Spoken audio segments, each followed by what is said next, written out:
যুবক ভাইরা যারা এখনো বিবাহ করেন নাই, করবেন বলে নিয়ত করছেন বা আশা আছে সামনে, তারা সব সময় একটা কথা, আজকের আমার এই ছোট্ট মানুষের কথাটা মাথায় রাখেন। সেটা হলো যে আল মারআতুস সালিহা খায়রু মাতাঈদ দুনিয়া।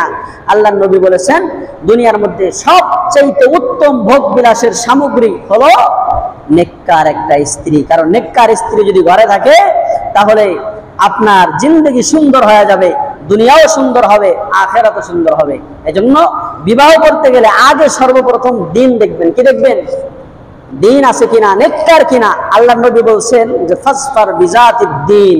তোমরা বিবাহের ক্ষেত্রে কয়েকটা জিনিস সাধারণত মানুষ দেখে থাকে, তার মধ্যে তোমরা যেটা দেখবা মুসলমানরা, সেটা হলো দিনকে তোমরা প্রাধান্য দিবে।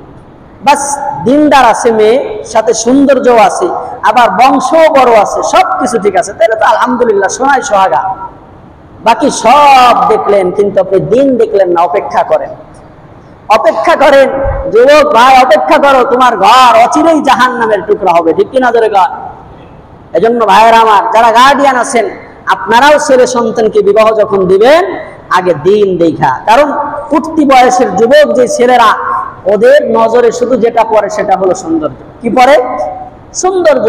কিন্তু আপনি তো আর উঠতি বয়সের না, আপনি তো গার্ডিয়ান, আপনি তো বুঝেন। আপনি অলরেডি তো ওর মাকে নিয়ে সংসার করতেছেন। ওর মা যদি নেককার হয়ে থাকে তাহলে আপনি বুঝতেছেন যে আপনার ভিতরে কেমন প্রশান্তি আছে।